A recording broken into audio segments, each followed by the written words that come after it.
റംല വീട്ടിലെ പഴയ അലമാരകൾ പരതുകയായിരുന്നു. അഷ്റഫിക്കയുമായുള്ള തന്റെ ബന്ധത്തിന് തെളിവായി എന്തെങ്കിലും അവിടെ കാണുമെന്ന് അവൾ ഉറച്ചു വിശ്വസിച്ചു. അപ്പോഴാണ് പഴയൊരു ഡയറി അവളുടെ ശ്രദ്ധയിൽപ്പെട്ടത്. അത് തുറന്നു നോക്കിയ റംലയുടെ കൈകൾ വിറച്ചു. അതിൽ അഷ്റഫിക്കയുടെയും സൈബയുടെയും വിവാഹത്തിന്റെ ഔദ്യോഗിക രേഖകളുടെ പകർപ്പുകളായിരുന്നു ഉണ്ടായിരുന്നത്. തന്റെ പേര് ഒരിടത്തും പരാമർശിക്കപ്പെട്ടിട്ട് പോലുമില്ലെന്ന് കണ്ടപ്പോൾ അവൾ തകർന്നുപോയി. ഇതെങ്ങനെ സംഭവിക്കും? വർഷങ്ങളോളം ഞാൻ കൂടെ കഴിഞ്ഞിട്ടും മകൻ അഫാന് ജന്മം നൽകിയിട്ടും ഒരൊറ്റ രേഖയിൽ പോലും എൻ്റെ പേരില്ലെന്നോ അവൾ സ്വയം ചോദിച്ചു. പെട്ടെന്ന് പുറത്താരോ സംസാരിക്കുന്നത് കേട്ട് അവൾ ജനാലയ്ക്കൽ മറഞ്ഞു നിന്നു. അഷ്റഫുക്കയും അദ്ദേഹത്തിന്റെ വക്കീലും തമ്മിലുള്ള സംഭാഷണമായിരുന്നു അത്. റംലയുമായുള്ള വിവാഹം ഒരിക്കലും നിയമപരമായി രജിസ്റ്റർ ചെയ്തിട്ടില്ല. അതുകൊണ്ട് തന്നെ സൈബയുമായുള്ള ബന്ധത്തിന് നിയമ തടസ്സമില്ല. വക്കീൽ പറയുന്നത് കേട്ട് റംലയുടെ ഉള്ളിൽ പകൽ വെളിച്ചം പോലെ സത്യം തെളിഞ്ഞു. താൻ ഇത്രയും കാലം ഒരു നിഴലായിരുന്നെന്നോ? അഷ്റഫുക്ക തന്നെ ബോധപൂർവം ചതിച്ചതാണോ എന്നും അവൾ ചിന്തിച്ചു. നിയമത്തിന്റെ നൂലാമാലകൾ ഉപയോഗിച്ച് തന്നെ പുറത്താക്കാൻ അവർ പ്ലാൻ ചെയ്തിരിക്കുകയാണെന്ന് അവൾക്ക് ഉറപ്പായി. എന്നെ ഇത്ര വേഗം തോൽപ്പിക്കാമെന്ന് നിങ്ങൾ കരുതണ്ട. രേഖകളിലില്ലെങ്കിലും ഈ വീട്ടിലെ ഓരോ ചുവരിലും എനിക്ക് അവകാശമുണ്ട്, അവൾ പ്രതികാര ബുദ്ധിയോടെ മനസ്സിൽ കുറിച്ചു. പഴയ ആശുപത്രി കെട്ടിടത്തിന്റെ വിജനമായ ഒരു മൂലയിൽ റംല സംശയത്തോടെ നിന്നു. തന്റെ പ്രസവവും അഷ്റഫുക്കയുമായുള്ള ബന്ധവും തെളിയിക്കാൻ പഴയ ഹോസ്പിറ്റൽ രജിസ്റ്റർ പരിശോധിക്കണമെന്ന് വാശിയായിരുന്നു അവൾക്ക്. പൊടിപിടിച്ച ആ റെക്കോർഡ് റൂമിന് പുറത്ത് അവൾ നിൽക്കുമ്പോൾ ഉള്ളിൽ ആരോ ഫോണിൽ സംസാരിക്കുന്നത് അവൾ കേട്ടു. അഷ്റഫുക്കയുടെ വിശ്വസ്തനായ സുഹൃത്തായിരുന്നു അത്. അഷ്റഫ്, നീ ഒന്നുകൊണ്ടും പേടിക്കണ്ട. പഴയ ഹോസ്പിറ്റൽ റെക്കോർഡുകളിൽ പോലും റംലയുമായുള്ള നിന്റെ ബന്ധം തെളിയിക്കുന്ന ഒരു രേഖകളുമില്ല. ഞാൻ അതെല്ലാം ഒന്നുകൂടി ഉറപ്പിച്ചു. ഇപ്പോ നിയമപരമായി സൈബ മാത്രമാണ് നിന്റെ ഭാര്യ. അയാൾ മറുതലയ്ക്കൽ ആരോടോ പറയുന്നത് കേട്ട് റംലയുടെ ശ്വാസം നിലച്ചുപോയി. താൻ വർഷങ്ങളോളം ജീവിച്ചത് വെറും ഒരു നിഴലായിട്ടാണെന്ന സത്യം ഒരു മിന്നൽ പിണർ പോലെ അവളുടെ ഉള്ളിൽ തറച്ചു. മകൻ അഫാന്റെ രേഖകളിൽ പോലും തനിക്കൊരു സ്ഥാനമില്ലെന്ന് അവൾ തിരിച്ചറിഞ്ഞു. എല്ലാം അഷ്റഫുക്ക മുൻകൂട്ടി നിശ്ചയിച്ച ഒരു ചതിയായിരുന്നോ എന്ന് അവൾ വിറയലോടെ ചിന്തിച്ചു.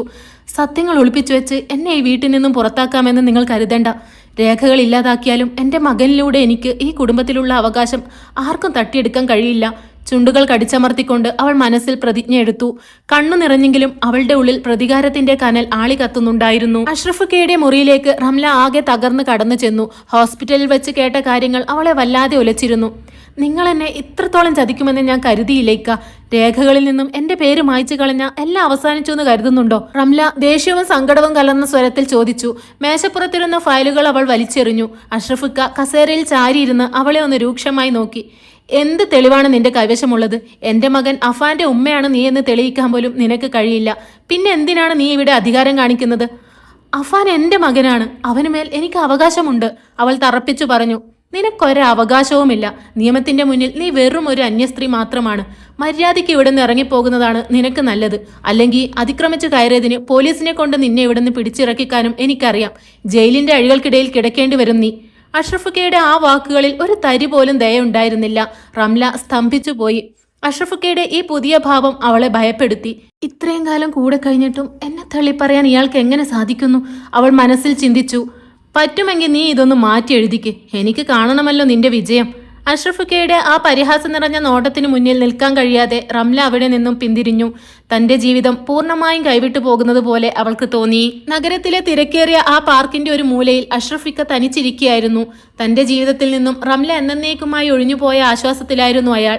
എന്നാൽ അയാളെ അമ്പരിപ്പിച്ചുകൊണ്ട് റംല പെട്ടെന്ന് അവിടെ പ്രത്യക്ഷപ്പെട്ടു. ദേഷ്യത്തോടെ ഒരു നോട്ടം സൈബയ്ക്ക് നേരെ എറിഞ്ഞിട്ടാണ് അവൾ അഷ്റഫുക്കയുടെ അടുത്തേക്ക് വന്നത്. തന്റെ നഷ്ടപ്പെട്ട ജീവിതം എങ്ങനെയെങ്കിലും തിരിച്ചു പിടിക്കണമെന്ന വാശിയിലായിരുന്നു അവൾ. നിന്നോട് ഞാൻ പലവട്ടം പറഞ്ഞതല്ലേ റംല, ഇനി നിന്റെ നിഴൽ പോലും എന്റെ മേൽ പതിക്കരുതെന്ന്. ഇനിയും എന്തിനാണ് നീ എന്റെ പിന്നാലെ വരുന്നത്? അഷ്റഫിക്ക കടുത്ത സ്വരത്തിൽ തിരക്കി. എനിക്ക് പോകാൻ മറ്റൊരിടോ ഇല്ല ഇക്ക. എന്നെ ഇങ്ങനെ തെരുവിലേക്ക് തള്ളരുത്. ഈ ലോകത്ത് എനിക്ക് നിങ്ങളല്ലാതെ മറ്റാരുമില്ല. നിങ്ങളുടെ വീടിന്റെ ഏതെങ്കിലും ഒരു മൂലയിൽ എനിക്ക് കഴിയാൻ ഒരിടം തന്നാൽ മതി. റംല വിങ്ങിക്കരഞ്ഞുകൊണ്ട് അപേക്ഷിച്ചു. അഗതികളെയും വഴിപോക്കരെയും സംരക്ഷിക്കാനുള്ള ഒരു സത്രമല്ല എന്റെ വീട്. നിനക്ക് താമസിക്കാൻ സൗകര്യമുള്ള ഒരിടം നീ തന്നെ കണ്ടെത്തണം. അയാൾ ഒട്ടും ദയയില്ലാതെ മറുപടി നൽകി. പ്ലീസ് ഇക്ക, എനിക്ക് വേറെ ഒന്നും വേണ്ട. എന്റെ മോൻ അഫാനെ ഒന്ന് കണ്ടുകൊണ്ട് എനിക്ക് അവിടെ കഴിഞ്ഞാൽ മതി. നിങ്ങളുടെ കുടുംബജീവിതത്തിൽ ഞാനൊരു തടസ്സമാകില്ല. ഒരു ശല്യമായി ഞാൻ വരില്ല, സത്യം. റംല അയാളുടെ കാൽക്കൽ വീണ് യാചിച്ചു. അകലെ മാറി നിന്ന് ഇതെല്ലാം കേട്ടുനിന്ന സൈബയുടെ മനസ്സിൽ വല്ലാത്തൊരു ഭാരം അനുഭവപ്പെട്ടു. റംലയുടെ കണ്ണുനീർ സത്യമാണോ അതോ മറ്റൊരു നാടകമാണോ എന്ന് തിരിച്ചറിയാൻ കഴിയാതെ അവൾ ആശയക്കുഴപ്പത്തിലായി. റംലയുടെ കണ്ണുനീർ കണ്ടിട്ടും അഷ്റഫുക്കയുടെ മനസ്സലിഞ്ഞില്ല. നീ എത്രയൊക്കെ കരഞ്ഞ് കാലു പിടിച്ചാലും നിന്നെ എന്റെ വീട്ടിൽ താമസിപ്പിക്കാൻ എനിക്ക് സൗകര്യമില്ല. ഈ നിമിഷം തന്നെ നീ ഇവിടുന്ന് പോകണം, അയാൾ തീർത്തു പറഞ്ഞു. അത്രയും പറഞ്ഞ് അഷ്റഫിക്ക സൈബയുടെ അടുത്തേക്ക് പോയി. അവിടെ നിൽക്കുകയായിരുന്ന സൈബയുടെ മുഖത്ത് ഒരു ചെറിയ ആശ്വാസം വിരിഞ്ഞു. അത് കണ്ടപ്പോൾ റംലയുടെ ഉള്ളിൽ ദേഷ്യം അണപൊട്ടി ഒഴുകി.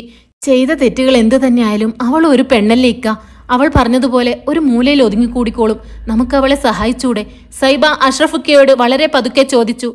നിനക്ക് അവളെ അറിയില്ല സൈബ. സ്വന്തം കാര്യം സാധിക്കാൻ അവൾ ഏതറ്റം വരെയും പോകും. അതുകൊണ്ട് അവളെപ്പറ്റി കൂടുതൽ ആലോചിച്ച് നീ തലവുണ്ണാക്കണ്ട.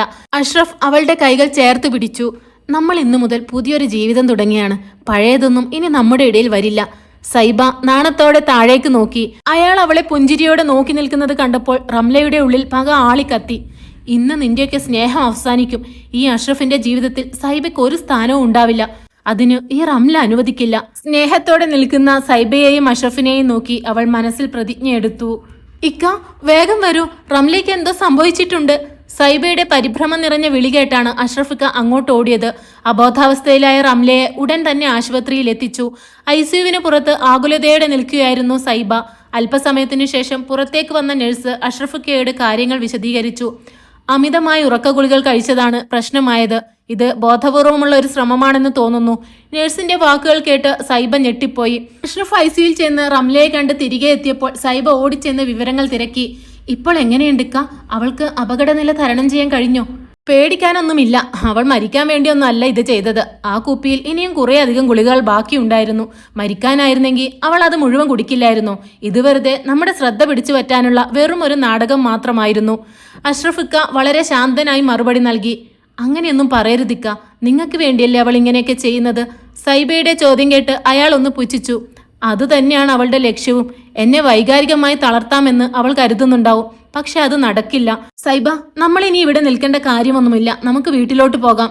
അഷ്റഫ് അവളുടെ കൈകളിൽ കോർത്തു പിടിച്ച് ആ ഹോസ്പിറ്റലിന്റെ ഇടനാഴിയിലൂടെ നടന്നു. പിറ്റേന്ന് രാവിലെ അഷ്റഫിക്ക ജോലിക്ക് പോകാൻ ഇറങ്ങുമ്പോഴാണ് സൈബ തന്റെ മകൻ അഫാനെയും കൂട്ടി റെഡിയായി നിൽക്കുന്നത് കണ്ടത്. അഷ്റഫിക്ക കാർ സ്റ്റാർട്ട് ചെയ്തപ്പോൾ സൈബ തന്റെ മകൻ അഫാനെയും കൂട്ടി പിൻസീറ്റിൽ കയറിയിരുന്നു. നീ ഇത് എങ്ങോട്ടാണെന്ന് കരുതിയാണ് ഇറങ്ങിയിരിക്കുന്നത്? അയാൾ കണ്ണാടിയിലൂടെ അവളെ നോക്കി ഗൗരവത്തിൽ ചോദിച്ചു. എനിക്കും വരണം ഇക്ക ആശുപത്രിയിലേക്ക്, അവൾ പതുക്കെ പറഞ്ഞു. അവിടെ വന്ന് നീ എന്ത് ചെയ്യാനാ? അഷ്റഫിക്കയുടെ ചോദ്യത്തിൽ ഒരു തരം നിസ്സംഗതയുണ്ടായിരുന്നു. എനിക്ക് റംലെ ഒന്ന് കാണണം. അവളിപ്പോ തനിച്ചല്ലേ. തന്റെ മകൻ അഫാനെ കാണുമ്പോൾ അവൾക്ക് കുറച്ച് ആശ്വാസം കിട്ടിയാലോ? സൈബയുടെ വാക്കുകൾ കേട്ട് അയാൾക്ക് ദേഷ്യം വന്നില്ലെങ്കിലും ഒരു പരിഹാസം തോന്നി. അവളെ സന്തോഷിപ്പിക്കേണ്ട ഉത്തരവാദിത്വം ഇപ്പൊ എനിക്കില്ല സൈബ. അതുകൊണ്ട് നീ വരുന്നത് വെറുതെ ആവും. അഷ്റഫിക്ക വണ്ടി മുന്നോട്ടെടുത്തു. വഴിമധ്യേ സൈബ കരുതിയിരുന്ന ഭക്ഷണപ്പൊതി കണ്ടപ്പോൾ അയാൾക്ക് അത്ഭുതം തോന്നി. ഇതെന്താ? ഇതിന്റെയൊക്കെ വല്ല ആവശ്യമുണ്ടോ? അവൾക്ക് കഴിക്കാനുള്ളതാണിക്ക. അവളോട് എനിക്ക് പകയൊന്നുമില്ല. ഒരർത്ഥത്തിൽ അവളുടെ സങ്കടങ്ങൾക്ക് ഞാനും ഒരു കാരണക്കാരിയല്ലേ? സൈബയുടെ പക്വതയാർന്ന മറുപടി കേട്ട് അഷ്റഫിക്ക ഒന്നും മിണ്ടിയില്ല. ഇതൊക്കെ അവളുടെ പുതിയ തന്ത്രങ്ങളാണെന്ന് നീ എന്ന് തിരിച്ചറിയും സൈബ എന്നയാൾ മനസ്സിൽ കരുതി. നിന്റെ ഇഷ്ടം പോലെ നടക്കട്ടെ. പക്ഷെ ഒരു കാര്യം ഓർമ്മിച്ചോ, ആ റംലയെ സ്നേഹിക്കാൻ എനിക്ക് കഴിയുമെന്ന് നീ കരുതണ്ട. അവൾ ചെയ്യുന്നതൊക്കെ വെറും അഭിനയമാണ്. അഷ്റഫിക്കയുടെ ആ വാക്കുകളിൽ ഒരുതരം മുന്നറിയിപ്പുണ്ടായിരുന്നു. ആശുപത്രിയിലെ കൗൺസിലിംഗ് റൂമിന് പുറത്ത് അഷ്റഫിക്കയെ കണ്ടപ്പോൾ റംലയുടെ മുഖത്ത് ഒരു ചെറിയ ആശ്വാസം തെളിഞ്ഞു. എന്നാൽ അയാളുടെ തൊട്ടു പിന്നാലെ സൈബയെ കണ്ടതും അവളുടെ ഭാവം മാറി. സൈബയോടുള്ള കടുത്ത വിദ്വേഷം അവളുടെ കണ്ണുകളിൽ പ്രതിഫലിക്കുന്നുണ്ടായിരുന്നു. റംല, നീ എന്തിനാണ് ഇങ്ങനെയൊക്കെ ചെയ്തത്? ഈ ഒരു പ്രവൃത്തി ചെയ്യുന്നതിന് മുമ്പ് നിന്റെ മകൻ അഫാനെ കുറിച്ച് നീ ഒന്ന് ആലോചിക്കണമായിരുന്നു. സൈബ അരികിൽ വന്ന് സ്നേഹത്തോടെ പറഞ്ഞു. റംല അവൾക്ക് മറുപടി നൽകാതെ പുച്ഛത്തോടെ മുഖം തിരിച്ചു. താൻ കൊണ്ടുവന്ന ഭക്ഷണപ്പൊതി സൈബ അവിടെ ഒരു ടേബിളിൽ വെച്ചു. അഷ്റഫിക്ക ദൂരെ മാറി നിന്ന് ഇതെല്ലാം ശ്രദ്ധിക്കുന്നുണ്ടായിരുന്നു. റംലയുടെ ഈ കരച്ചിലും നാടകവും എന്നെ കാണിക്കാൻ വേണ്ടിയുള്ളതാണെന്ന് ഈ പാവ സൈബ എപ്പോഴാണോ തിരിച്ചറിയുക? സൈബയോടുള്ള സഹതാപത്തോടെ അയാൾ ചിന്തിച്ചു.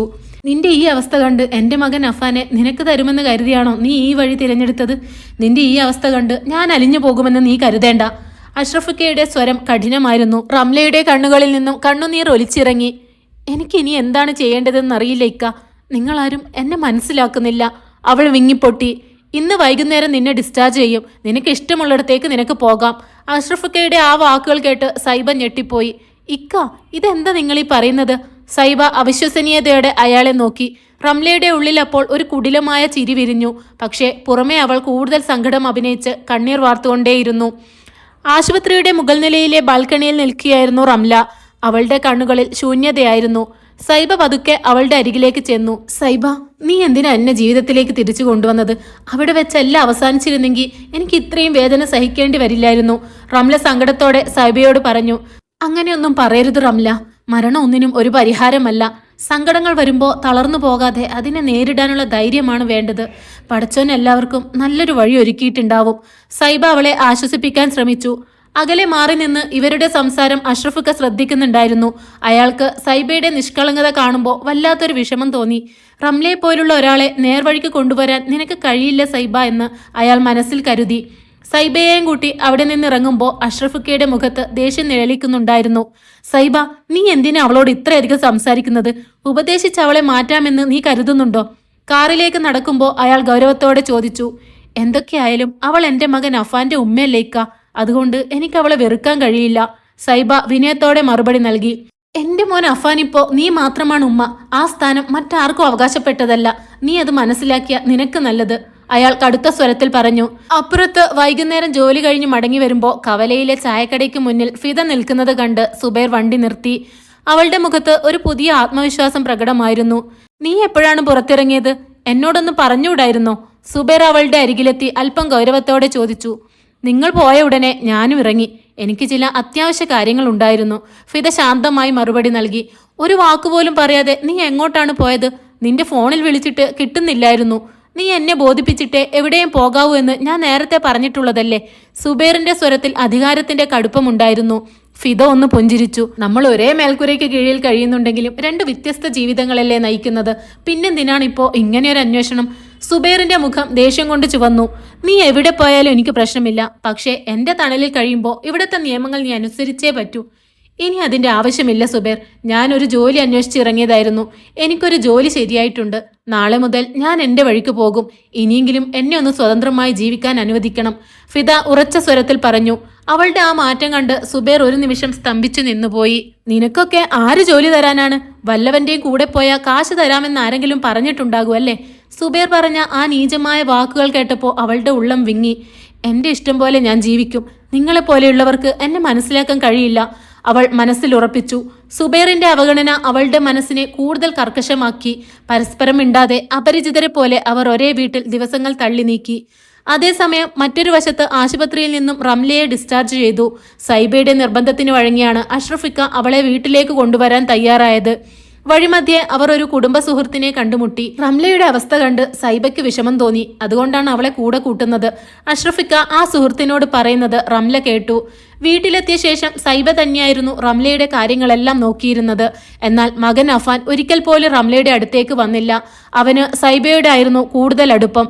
അഷ്റഫിക്കയാട്ടെ റംലയുടെ നിഴൽ പോലും കാണാൻ ആഗ്രഹിക്കാത്തതുപോലെ അവളുടെ അരികിലേക്ക് വരുന്നത് പൂർണ്ണമായും ഒഴിവാക്കി. ഒരു മഗ്രിബ് സമയത്ത് വീടിന്റെ മട്ടുപ്പാവിലെ ഇരുട്ടിൽ തനിച്ചിരിക്കുകയായിരുന്നു സൈബ. റംല പതുക്കെ അവളുടെ അരികിലേക്ക് ചെന്നു. എല്ലാവരും നിന്നെ ഇത്രയധികം സ്നേഹിക്കുന്നത് എന്തുകൊണ്ടാണെന്ന് എനിക്കിപ്പോൾ മനസ്സിലാകുന്നുണ്ട് സൈബ. നിന്റെ മനസ്സിന്റെ നന്മ ശത്രുക്കളെ പോലും നിനക്ക് പ്രിയപ്പെട്ടവരാക്കുന്നു. റംലയുടെ വാക്കുകളിലെ പതർച്ച സൈബ ശ്രദ്ധിച്ചു. ഇത്രയും വലിയ മനസ്സുള്ള നിനക്ക് എന്റെ ഉള്ളിലെ നീറ്റിൽ കാണാൻ കഴിയില്ലേ? റംല വിങ്ങിക്കരഞ്ഞുകൊണ്ട് സൈബയുടെ കൈകളിൽ മുറുകെ പിടിച്ചു. എന്തു ചെയ്യണമെന്നറിയാതെ സൈബ അമ്പരന്നു നിന്നു. എന്റെ കൺമുന്നിൽ ആരും വേദനിക്കുന്നത് കാണാൻ എനിക്ക് കഴിയില്ല റംല. നിനക്ക് വേണ്ടി ഞാൻ എന്ത് ചെയ്യണമെന്നാണ് നീ പറയുന്നത്? സൈബ ആശ്വസിപ്പിക്കാൻ ശ്രമിച്ചു. റംലയുടെ കണ്ണുകളിൽ ഒരു പുതിയ പ്രതീക്ഷ വിരിഞ്ഞു. നീ വിചാരിച്ചാ എനിക്ക് നഷ്ടപ്പെട്ടതെല്ലാം തിരിച്ചു കിട്ടും. എന്നെ ഒന്ന് സഹായിക്കാമോ? എങ്ങനെ? എന്റെ അഷ്റഫിക്കയെ എനിക്ക് തിരിച്ചു വേണം സൈബ. എനിക്ക് അങ്ങനെ ഒരു വാക്ക് നീ തരുമോ? റംലയുടെ ആ ചോദ്യം കേട്ടതും സൈബ ഒരു നിമിഷം ഞെട്ടിത്തരിച്ചു പോയി. അവളുടെ ഉള്ളിൽ ഇടുത്തി വെട്ടിയതുപോലെ തോന്നി. സൈബയുടെ കൈകൾ റംലയുടെ പിടിയിൽ നിന്നും അയഞ്ഞ് താഴേക്ക് വീണു. അഷ്റഫുക്കയുടെയും എൻ്റെ മകൻ അഫാന്റെയും കൂടെ എനിക്ക് ഇനിയുള്ള കാലം ജീവിക്കണം. നിന്നെപ്പോലെ ഒരാൾക്ക് മാത്രമേ സ്വന്തം ഭർത്താവിനെ മറ്റൊരു പെണ്ണിന് വിട്ടുകൊടുക്കുന്നതിന്റെ വേദന തിരിച്ചറിയാൻ കഴിയൂ. എൻ്റെ ആഗ്രഹം നീ സാധിപ്പിച്ചു തരുമെന്ന് എനിക്ക് ഉറപ്പുണ്ട്. റംല ദയനീയമായി നോക്കി. സൈബയുടെ കണ്ണുകൾ നിറഞ്ഞു തുളുമ്പി. അവൾക്കൊന്നും സംസാരിക്കാൻ കഴിഞ്ഞില്ല. ഒരു നിർബന്ധിത പുഞ്ചിരിയോടെ റംലയെ ഒന്ന് നോക്കി അവൾ വേഗം അവിടെ നിന്നും താഴേക്ക് ഓടിപ്പോയി. പടച്ചോനെ, അഷ്റഫ് ഖാനെയും മകനെയും ഞാൻ എങ്ങനെ റംലാക്ക് വിട്ടുകൊടുക്കും? അവരെൻ്റെ ജീവന്റെ പാതിയായി മാറിക്കഴിഞ്ഞു. ഒരു നിമിഷം പോലും അവരില്ലാത്ത ജീവിതത്തെക്കുറിച്ച് എനിക്ക് ആലോചിക്കാൻ കഴിയില്ല. റബ്ബേ, ഇത്രയും സന്തോഷമുള്ള എൻ്റെ കുടുംബത്തിലേക്ക് അനാവശ്യമായ വിള്ളലുകൾ ഉണ്ടാക്കരുതേ. അവൾ റൂമിൽ പോയി ഇരുന്ന് പ്രാർത്ഥിച്ചു. അന്ന് വൈകുന്നേരം അഷ്റഫിക്ക വന്നപ്പോൾ സൈബ പതിവ് പോലെ ജോലി തിരക്കിലായിരുന്നു. തന്നെ ഒന്ന് ശ്രദ്ധിക്കാൻ പോലും അവൾക്ക് സമയമില്ലാത്തത് അഷ്റഫിക്കയെ കുറച്ചൊന്നുമല്ല വിഷമിപ്പിച്ചത്. അയാൾ അവളെ തന്നെ നോക്കി കുറച്ചു നേരം നിന്നു. സൈബ, നീ ഇന്ന് വല്ലാതെ തിരക്കിലാണല്ലോ? അയാൾ അവളുടെ അരികിലെത്തി പതിയെ ചോദിച്ചു. കുറച്ച് ജോലികൾ ഉണ്ടായിരുന്നു ഇക്ക. അവളൊന്ന് ചിരിക്കാൻ ശ്രമിച്ചു. റംല അകത്തെ മുറിയിലിരുന്ന് ഇതെല്ലാം നിരീക്ഷിക്കുന്നുണ്ടായിരുന്നു. താൻ ഇത്രയൊക്കെ ശ്രമിച്ചിട്ടും അഷ്റഫിക്കയുടെ കണ്ണുകളിൽ സൈബയോടുള്ള ആ പഴയ പ്രണയം തരിമ്പും കുറഞ്ഞിട്ടില്ലെന്ന് കണ്ടപ്പോൾ റംലയ്ക്ക് നീറ്റൽ തോന്നി. രാത്രി അഷ്റഫിക്ക സൈബയുടെ മുറിയിലേക്ക് ചെന്നു. അവളുടെ കൈകളിൽ ചേർത്ത് പിടിച്ചുകൊണ്ട് അയാൾ അരികിലിരുന്നു. സൈബ, റംലയെ ഇവിടെ നിർത്തിയത് നിന്റെ നല്ല മനസ്സുകൊണ്ടാണ്, എനിക്കറിയാം. പക്ഷേ അതിന്റെ പേരിൽ നീ എന്നിൽ നിന്നും അകന്നു പോയിട്ടുണ്ടോ എന്ന് എനിക്കൊരു സംശയം. അയാളുടെ സ്വരത്തിൽ വല്ലാത്തൊരു വിഷമമുണ്ടായിരുന്നു. അങ്ങനെ തോന്നാൻ എന്താ കാരണം? അവൾ അയാളെ നോക്കി ചോദിച്ചു. മുമ്പത്തെക്കാളും നീ ഇപ്പോ മൗനത്തിലാണ്. നമുക്കിടയിൽ ആരും വരുന്നത് എനിക്കിഷ്ടമല്ല. അഷ്റഫുക്കയുടെ വാക്കുകളിൽ സൈബയോടുള്ള കരുതലുണ്ടായിരുന്നു. സൈബയുടെ മനസ്സിൽ ഒരു കുളിർമഴ പെയ്തതുപോലെ തോന്നി. അവൾ നാണത്തോടെ തല താഴ്ത്തി. ജനാലയ്ക്കൽ മറഞ്ഞു നിന്ന് ഇതെല്ലാം കണ്ട റംലയുടെ ഉള്ളിൽ പകയുടെ കനൽ ആളിക്കത്തി. അഷ്റഫുക്ക തന്റെ കൈകളിൽ തലോടുമ്പോൾ സൈബയ്ക്ക് വല്ലാത്തൊരു അസ്വസ്ഥത അനുഭവപ്പെട്ടു. അവൾ പതുക്കെ കൈകൾ പിൻവലിച്ചു. ഇക്ക, എനിക്ക് നിങ്ങളോടൊരു കാര്യം ചോദിക്കാനുണ്ട്. അവൾ അയാളുടെ കണ്ണുകളിലേക്ക് നോക്കാതെ പറഞ്ഞു. എന്താണെങ്കിലും നീ ധൈര്യമായി ചോദിച്ചോളൂ. നമ്മൾ തമ്മിൽ എന്തിനാണൊരു മറ? അയാൾ സ്നേഹത്തോടെ അവളെ പ്രോത്സാഹിപ്പിച്ചു. നിങ്ങൾക്ക് എന്നെ സ്നേഹിക്കാൻ കഴിയുന്നുണ്ടെങ്കിൽ എന്തുകൊണ്ട് റംലയുടെ തെറ്റുകൾ പുറത്ത് അവളെയും സ്വീകരിച്ചുകൂടാ? അവളും ഒരു പെണ്ണല്ലേ? അവളുടെ ചോദ്യം കേട്ട് അഷ്റഫുക്കയുടെ മുഖത്തെ പ്രസന്നത മാഞ്ഞു. നീ എന്നിൽ നിന്ന് അകന്നു മാറുന്നതിന് കാരണം ഇപ്പൊ എനിക്ക് മനസ്സിലായി സൈബ. നീ ഭാര്യയായിരിക്കെ സുബൈർ മറ്റൊരു വിവാഹം കഴിച്ചപ്പോ നിനക്കത് സഹിക്കാൻ പറ്റിയോ? അതുപോലെ തന്നെയാണ് സൈബ എന്റെയും കാര്യം. സുബൈർക്ക് മറ്റൊരു വിവാഹം കഴിച്ചത് ഒരു കുഞ്ഞിനു വേണ്ടിയല്ലേ? അതിലെനിക്ക് പരാതിയൊന്നുമില്ല. അവൾ ശാന്തമായി മറുപടി നൽകി. അല്ല സൈബ, നീ ചിന്തിക്കുന്നത് പോലെ അല്ല കാര്യങ്ങൾ. എന്റെ മനസ്സിന് നിന്റെ അത്രയും വലിപ്പമില്ല. എന്റെ കുഞ്ഞിനെ പോലും ഉപേക്ഷിച്ച് കാമുകന്റെ കൂടെ പോയവളാണ് അവൾ. ആ ദിവസങ്ങളിൽ ഞാൻ അനുഭവിച്ച വേദനയും അപമാനവും മറ്റാർക്കും മനസ്സിലാവില്ല. നാട്ടുകാരുടെ മുഖത്ത് നോക്കാൻ പോലും എനിക്ക് കഴിയില്ലായിരുന്നു. ഇത്രയധികം എന്നെ ദ്രോഹിച്ച ആ സ്ത്രീയെ ഞാൻ വീണ്ടും സ്വീകരിക്കണമെന്ന് നീ പറയുന്നതിൽ ഒരു ന്യായവുമില്ല. അഷ്റഫുക്കയുടെ വാക്കുകളിൽ പഴയ മുറിവുകളുടെ നീറ്റലുണ്ടായിരുന്നു. അയാളുടെ ആ കടുത്ത വാക്കുകൾക്ക് മുന്നിൽ മറുപടിയില്ലാതെ സൈബ മൗനം പാലിച്ചു.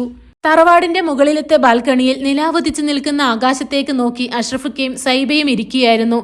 സ്നേഹം എന്നത് പലപ്പോഴും വെറും വാക്കുകളിൽ ഒതുങ്ങിപ്പോകാറുണ്ട്. നമ്മൾ ഒരാളെ എത്രമാത്രം സ്നേഹിച്ചാലും അത് തിരികെ ലഭിക്കുമ്പോഴാണ് ജീവിതം പൂർണ്ണമാകുന്നത്. പക്ഷേ ആ സ്നേഹം അനുഭവിക്കാൻ എനിക്ക് യോഗമില്ലെന്ന് ഞാൻ പലപ്പോഴും ചിന്തിക്കാറുണ്ട്. അഷ്റഫുക്കയുടെ സ്വരത്തിൽ വല്ലാത്തൊരു ആത്മകഥമുണ്ടായിരുന്നു. അയാളുടെ വാക്കുകളിലെ വേദന സൈബയ്ക്ക് താങ്ങാവുന്നതിലും അധികമായിരുന്നു. അവൾ പതുക്കെ അയാളുടെ കൈകളിൽ തലോടി ആശ്വസിപ്പിച്ചു. ഇക്ക, ഈ ലോകത്ത് എന്നെ ഇത്രയധികം മനസ്സിലാക്കിയ മറ്റൊരു മനുഷ്യനില്ല. നിങ്ങൾ എന്നെ സ്നേഹിക്കുന്നതിനേക്കാൾ എത്രയോ ഇരട്ടി ഞാൻ നിങ്ങളെ സ്നേഹിക്കുന്നുണ്ട്. അവൾ അയാളുടെ കണ്ണുകളിലേക്ക് നോക്കി ആർദ്രമായി പറഞ്ഞു. അഷ്റഫുക്കയുടെ മുഖത്ത് മനോഹരമായ പുഞ്ചിരി വിരിഞ്ഞു. അയാൾ അവളുടെ നെറ്റിയിൽ പതുക്കെ ചുംബിച്ചു. ആ നിമിഷം അവർക്കിടയിൽ ലോകം മുഴുവൻ നിശ്ചലമായതുപോലെ തോന്നി.